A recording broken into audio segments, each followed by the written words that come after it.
आकांक्षा, imperfect market. Ivy good evening. देखो perfect market कहाँ पे बेटा? परफेक्ट मार्केट का मतलब क्या? Where there are large number of buyer, large number of sellers. And वहां पे क्या होता है, बायर्स एंड सेलर्स के पास है ना, एक ये होता है, मतलब वहां पे प्राइस स्टेबिलिटी रहती है। मतलब फॉर एग्जांपल जैसे अभी मैं बोलूँ तो भाजी मार्केट का एग्जांपल देता हूँ, भाजी मार्केट का छोटा सा एग्जांपल देता हूँ। भाजी मार्केट में, सब्जी मार्केट में large number of buyers and large number of sellers होते हैं। सो बायर के पास कोई भी सेलर से खरीद सकता है, कितने भी क्वांटिटी में खरीद सकता है। बट अगर मैं इम्परफेक्ट की बात करूं, तो इम्परफेक्ट में क्या होता है? सपोज मोनोपोली का एग्जांपल ले लो।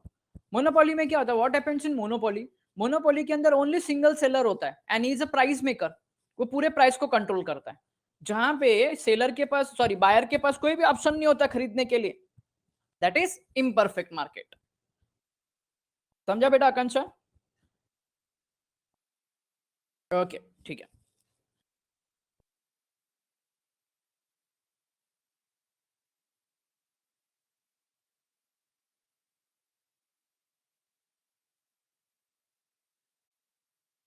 श्रद्धा good evening. Swati good evening.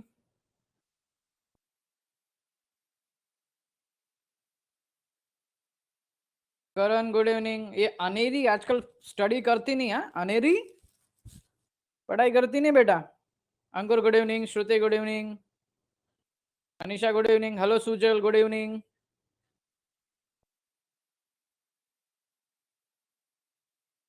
Daniel बहुत दिन के बाद आया, गुड इवनिंग। अनेरी बोलती सर करती हूँ। क्या करती है स्टडी बेटा? आंसर वगैरह देती नहीं है, चुपचाप रहती है।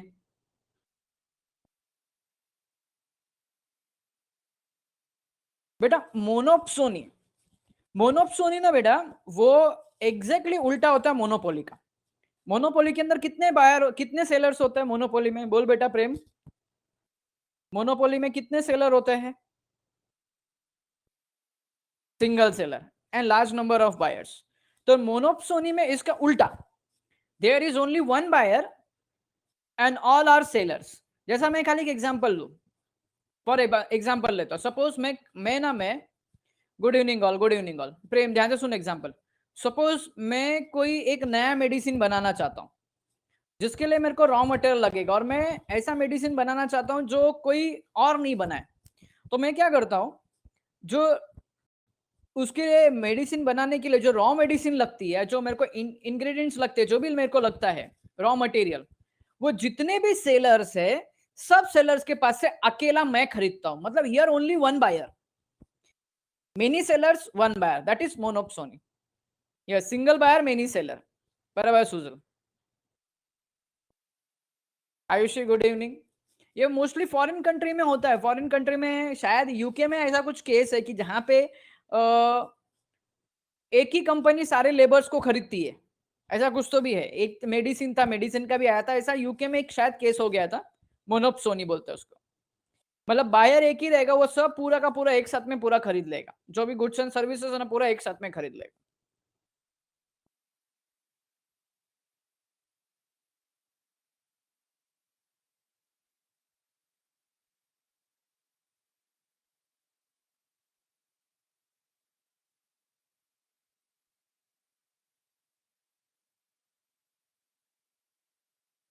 गुड इवनिंग दृष्टि।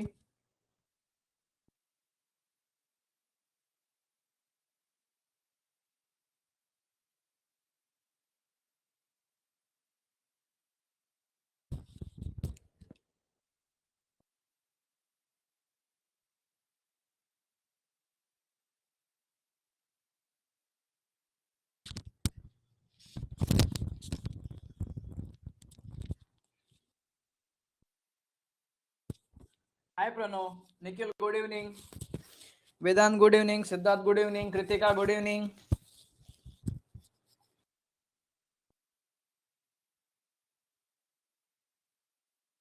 Acyl good evening.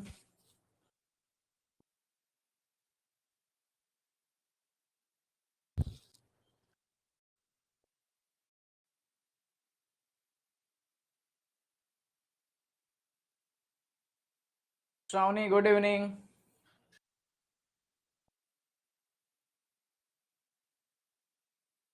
4 minutes to go।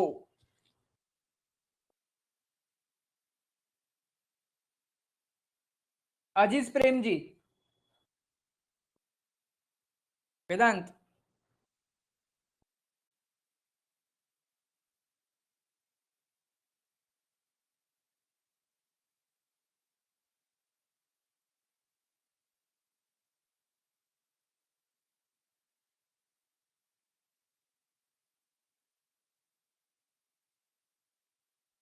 Three minutes to go. Reena good evening.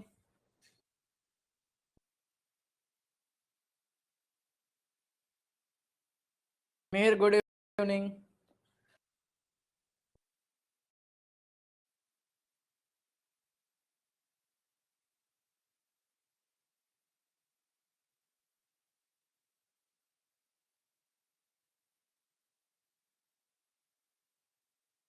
Achal, good evening. 2 minutes to go.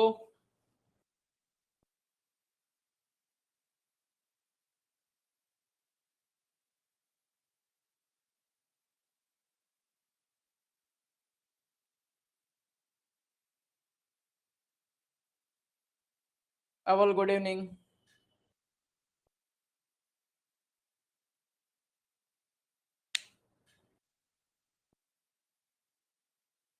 Tanmay, Saili, good evening. अवल एकदम मस्त, first class.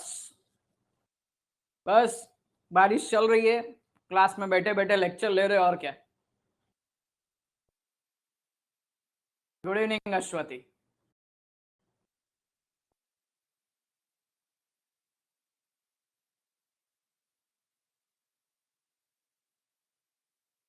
Vihara, good evening.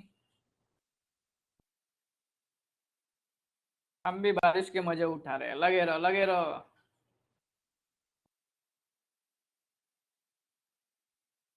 ए भाई, अंबानी के बाजू वाले में किसका फोटो है?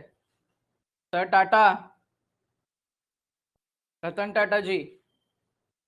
Divesh, good evening.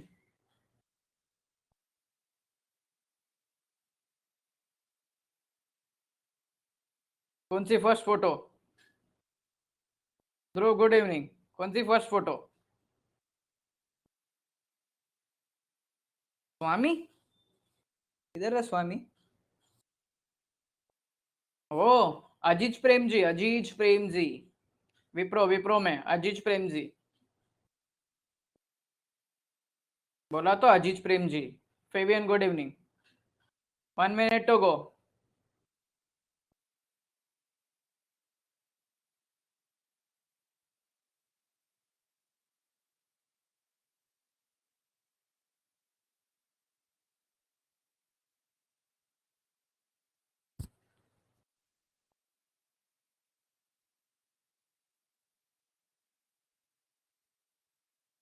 ठीक है, वापस तेज बारिश चालू हो गई लगता है। ओके, चलो students, now it's lecture time. 5:40 हो गया, लेक्चर स्टार्ट करते हैं। And officially last chapter of syllabus.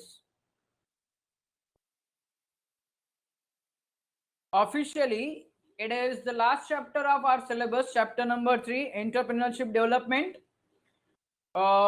आज का लेक्चर और उसके बाद में, आज के लेक्चर के बाद में I think so next week में 2 लेक्चर है।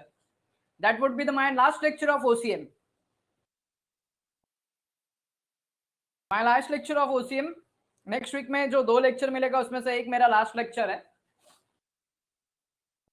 एक मे बी एक या दो, दोनों का दोनों, या तो फिर एक में खत्म, लास्ट लेक्चर है, ओसीएम का पोर्शन खत्म, बाद में हम लोग मिलेंगे। हाँ अवल, एसपी में मिलेंगे, एसपी में भी कल परसों में खत्म हो जाएगा एसपी मेरा। अवल, एक चैप्टर बाकी है, 2 लेक्चर खत्म, मतलब मेरा नेक्स्ट वीक में ओसीएसपी दोनों खत्म। हाँ, ओके चलो बच्चों, बाकी दूसरे सब्जेक्ट पे फोकस करो अभी, ठीक है।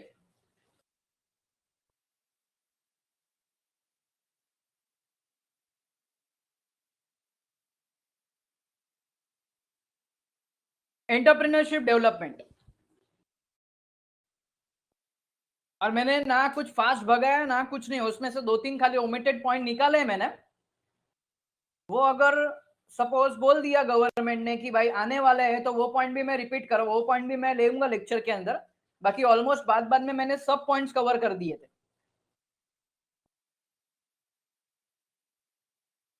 और मैंने टेक्स्ट बुक में से रीड कर करके भी पढ़ाया तुम लोग को, तो ऐसा मेरे को नहीं लगता मैंने कहीं पे भी बहुत भगाया।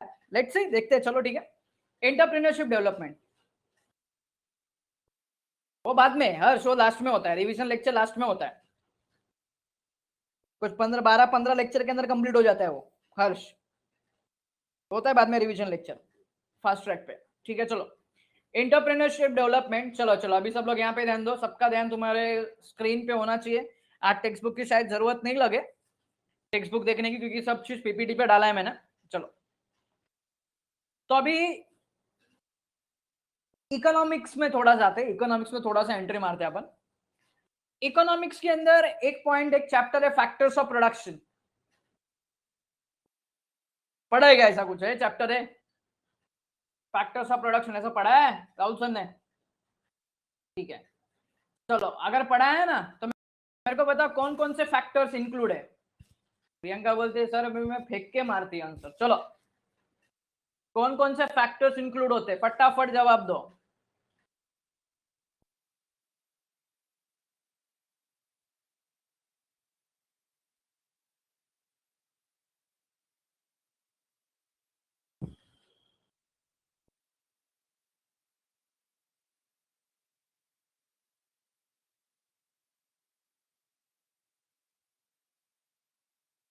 क्या बात है, land, labour, capital, entrepreneur, land, labour, capital, entrepreneur. तो ये कुछ इंपॉर्टेंट फैक्टर है जिसके अंदर आज हम लोग को स्टार्ट करने का एंटरप्रेन्योर। वी हैव टू पढ़ाई स्टार्ट के लिए एंटरप्रेन्योर। मेहनत तो सब करते हैं, लेकिन स्मार्ट स्टडी कौन करता है? प्री एग्जाम ऐप के साथ बनाइए अपनी तैयारी super smart. Pre exam app देता है वाइड रेंज के एग्जाम्स की तैयारी, जैसे JEE, NEET, CAT, CA foundation, CS CET, banking, railway, SSC, MBA entrance, SYJC, com, TYB com और भी बहुत कुछ। Chapter wise tests and mock tests, detailed performance analysis, और अब तैयारी होगी एकदम परफेक्ट। कहीं भी कभी भी पढ़ाई करें। और एक विशाल क्वेश्चन बैंक आपकी तैयारी को बनाए आसान। इंस्टेंट इवैल्यूएशन से तुरंत जानिए अपनी परफॉर्मेंस और पाएं पर्सनलाइज्ड फीडबैक। तो अब देरी किस बात की? प्री एग्जाम ऐप डाउनलोड करें और अपने नाम से रजिस्टर्ड करें और एक विशाल क्वेश्चन बैंक बिल्कुल फ्री और अपनी सफलता की कहानी लिखें। लिंक डिस्क्रिप्शन में है। प्री एग्जाम ऐप स्मार्ट तैयारी का वी साथी। Have to start entrepreneur. चलो तो पहला हिस्ट्री ऑफ एंटरप्रेन्योर, अच्छी खासी हिस्ट्री है। 16th सेंचुरी में entrepreneur was used by Frenchman to denote man landing in military expedition. Sir military expedition मतलब क्या? तो जैसा अगर हिंदी में बोले तो जो मिलिट्री फोर्स है, military force action is called as entrepreneur in 16th century. Military force जो अभियान चलाती, फॉर एग्जांपल आतंकवादी को पकड़ पकड़ के मारने का, ये ऑन ऑल दुनिया भर का, दैट कॉल्स एज एंटरप्रेन्योर। फिर उसके बाद में नेक्स्ट आता है around 1700 AD, that is Anno Domini, the term used in French for contractors or architects. Contractors or architects. भाई एंटरप्रेन्योर को कॉन्ट्रैक्टर ही बोल सकते, पूरा कंपनी बढ़ाने में, कंपनी खड़ा करने में, कंपनी स्टार्ट करने में, स्टैब्लिश करने में उसका ही हाथ होता है एंटरप्रेन्योर का।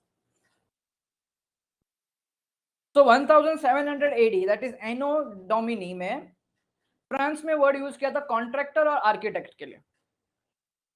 फिर उसके बाद में अर्लियर 18th सेंचुरी में the term was applied to business and economics activities by French economist Richard, कहीं कहीं पे उनको कैंटिलॉन बोलते, कहीं कहीं पे उनको कॉटिलॉन बोलते, जो भी नाम है।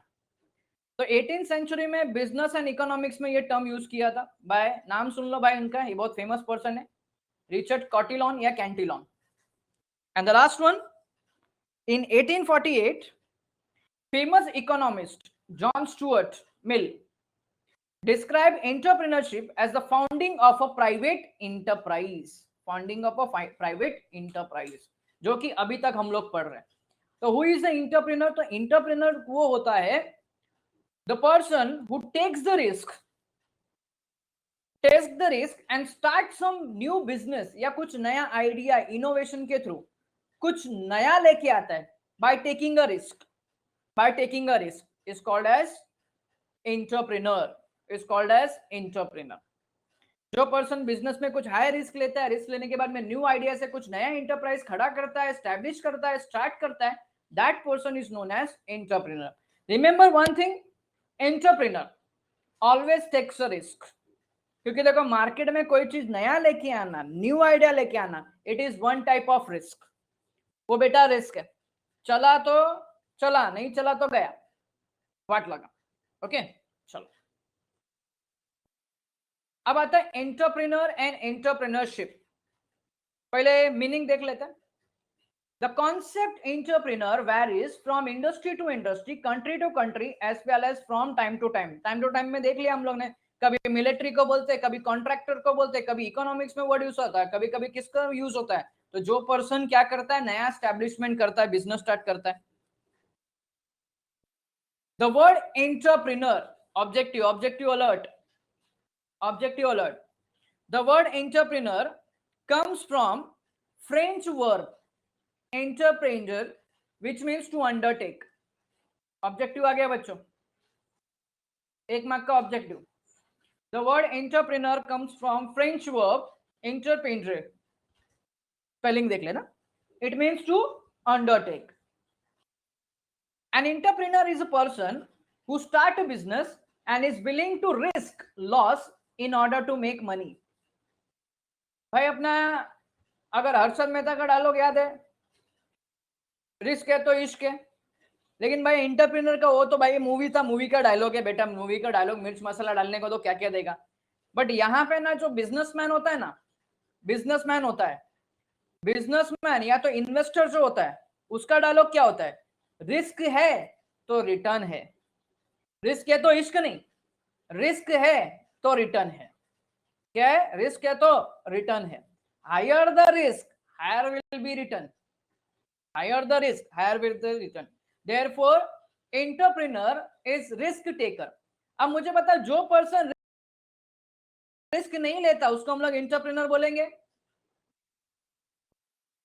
हम लोग इसको एंटरप्रेन्योर बोलेंगे नहीं बोलेंगे, क्योंकि वो गो विथ फ्लो जैसा आदमी है और कोई रिस्क लेता नहीं है. तो नेक्स्ट पॉइंट ये है, the common keyword business and risk are interrelated. If there is no real business or risk, a person cannot be called as entrepreneur. So my dear friends, entrepreneur is a person who is willing to take a risk. मतलब business चला रहा है तो कुछ risk लेगा. देखो कुछ नया करने जाएंगे तो रिस्क है. दुनिया पागल बोलेगी, दुनिया पागल बोलती है, लेकिन बाद में वही आधे सक्सेस होता है. ओके वही आदमी को सक्सेस मिलता है. Entrepreneurship, willingness of an individual to start a new business venture. So new business venture मतलब क्या? So my dear friend, it is a new business and it is anticipated that those business will be in profit in future, will be in huge profit in future, जिसको हम लोग बोलते हैं venture. आपने venture capitalist सुनी होगा. Venture capitalist कौन होता है? तो बेटा जो बिजनेस पे इन्वेस्ट करता है उसका एंटिसिपेशन क्या होता है, आज बिजनेस हमने स्टार्ट किया, ये बिजनेस को फ्यूचर में बहुत गेन मिलेगा, फ्यूचर में बहुत प्रॉफिट मिलेगा, फ्यूचर में बिजनेस सक्सेसफुल होगा. वो वेंचर कैपिटलिस्ट होता है, वो इन्वेस्टर्स जो न्यू स्टार्टअप में, हम लोग स्टार्टअप बोल सकते हैं, जो स्टार्टअप में इन्वेस्टर करते हैं. सर स्टार्टअप क्या है, स्टैंड अप क्या है, ये आगे के लेक्चर्स में आएगा, बट अभी खाली इतना सुन के रखो. By taking risk and managing it in. This technology enabled competitive global environment. The entrepreneurs are passionate to innovate, lead, invent or pioneer with the disruptive product or technology. Sir इसका मतलब क्या? तो बेटा उनके पास देखो कभी-कभी क्या होता है कि कभी-कभी आपने सुना होगा कि छोटे से मशीन से, खराब मशीन से, ये मशीन से, वो मशीन से किसी ने कुछ नया बनाया है।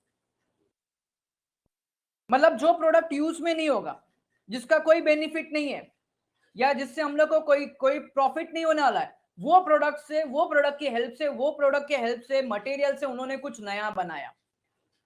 इन्वेंटर बोलेंगे, यस वेरी गुड, इन्वेंटर बोलेंगे। तो बेटा कुछ नया बनाने का, कुछ नया बनाने का, क्रिएट करने का, नया बताने का, first person to invent that, et cetera et cetera. मतलब अपने पास लिमिटेड रिसोर्सेस है, and with that limited resources हम कुछ नया लेके आ रहे हैं, दैट इज द एंटरप्रेन्योर। वो पर्सन एंटरप्रेन्योर है जिसको कुछ जुनून है, कुछ अपने को नया करने का है, अपने को कुछ नया बनाने का है। Entrepreneur, entrepreneurship and enterprise, 3 point है, ध्यान देना बच्चों। Entrepreneur, entrepreneurship, enterprise. एंटरप्रेन्योर कौन है? द पर्सन और ऑर्गेनाइजेशन, मतलब जिसके दिमाग में आइडिया है, जो स्टार्टअप करने जा रहा है, जो बिजनेस स्टार्ट करने जा रहा है। What is the entrepreneurship? That is process और एक्टिविटी, बिजनेस स्टार्ट करने की activity. And what is the enterprise? The organisation और industry. Business is enterprise, entrepreneurship बोला मतलब वो idea, technology, ideology, that is process और एक्टिविटी। एंड एंटरप्रेन्योर कौन? The person और ऑर्गेनाइजेशन। तो ये 3 अलग अलग पॉइंट आएगा, entrepreneur, person, entrepreneurship, process, activity to start a business, and enterprise, organisation और इंडस्ट्री। जिसके अंदर हम बोल सकते हैं, एंटरप्रेन्योर के एग्जांपल में बोल सकते हैं, बहुत बार आपने नाम सुना होगा हर जगह, स्टार्टअप एंड स्टैंड अप सुना होगा, स्टार्टअप एंड स्टैंड अप सुना होगा। ये वर्ड स्टार्टअप बिजनेस है, कोई बड़ा बिजनेस नहीं है, छोटा सा बिजनेस है। अभी बहुत सारे कंपनी स्टार्टअप थे, जैसे अभी अगर मैं बात बोलूं तो जोमेटो वगैरह, ये स्टार्टअप है बच्चों, ये कुछ नया लेके आए मार्केट के अंदर। लेकिन अब ये देखो ग्रो करके अब ये कंपनी बनने जा रहे हैं, इनके भी आईपीओस आएंगे धीरे धीरे, इनके भी आईपीओस आएंगे धीरे धीरे, इनिशियल पब्लिक ऑफर, इन लोग भी अपनी कंपनी बनाएंगे। देखो तुमको तो मेरे से ज्यादा पता है रे,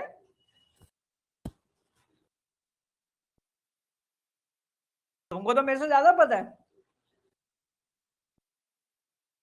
ओके, तो माय डियर फ्रेंड्स, ये जो आईपीओ वगैरह है, ये जब स्टार्टिंग में छोटे से कंपनी थे, बेटा स्टार्टअप स्टैंड अप ये बाद में हम लोग लेक्चर्स में पढ़ेंगे, डिटेल में आएगा बच्चों, ये डिटेल में आने वाला है। ओके, तो ये छोटी सी स्टार्टअप थी, ये छोटा सा बिजनेस चालू किया था, आज इतना बड़ा बिजनेस बन गया कि इन लोग ने अभी क्या करने को, कंपनी बनाने को लिए। चलो डेफिनेशन, तो 3 डेफिनेशन है। चलो, हार्वर्ड यूनिवर्सिटी के बिजनेस स्कूल के प्रोफेसर ने बोला है, entrepreneurship is to pursuit, pursuit का मतलब chase, of opportunity beyond resources control, chase of opportunity beyond resources control. Webster dictionary ने क्या बोला? An entrepreneur is a person who start a business and willing to risk loss in order to make money. Risk लेने को तैयार है, क्योंकि पता है रिस्क है तो रिटर्न है, रिस्क है तो प्रॉफिट है। मीन्स उसके पास इतना है। अभी कुछ लोग होते हैं, ठीक है रिस्क है ना, हम लेंगे, लेकिन जिस दिन अपना पत्ता खुलेगा उस दिन प्रॉफिट जबरदस्त आने वाला है अपने को। बहुत लोग होते हैं, आप कुछ काम करने को बोलो उनको, बोलो ये रिस्क है, बोलते ठीक है, अगर सक्सेसफुल हो गया तो बेटा प्रॉफिट जबरदस्त है इसके अंदर। Next, Oxford dictionary defines an entrepreneur is a person who organizes, operates a business or businesses taking greater than normal financial risk order to do so। देखो सबका मीनिंग एक ही है, जो एंटरप्रेन्योर होता है, entrepreneur is ready to take extra risk, not normal risk but extra risk, because he knows very well if he takes extra risk and कभी वो successful हो गया, then in such case he will get more return, he will get higher returns। तो बेटा सब definition का एक ही simple meaning last में निकलता है। क्या मीनिंग निकलता है? तो entrepreneur is a person who willing to take a risk to earn money, and छोटा मोटा रिस्क नहीं, higher the risk. Normal person, normal businessman से ज्यादा रिस्क लेने का ट्राई करता हूं, क्योंकि उसको पता है रिस्क लिया, फेलियर हो गया, लेकिन कभी अगर प्रॉफिट, अगर सक्सेसफुल हो गया तो हायर द प्रॉफिट, रिटर्न में प्रॉफिट भी मिलेगा अपने को। ओके, रिटर्न में प्रॉफिट भी मिलेगा। जैसे अभी एक छोटा सा एग्जांपल देता हूँ, हाँ बराबर है, छोटा सा एग्जांपल देता हूँ जिसमें आप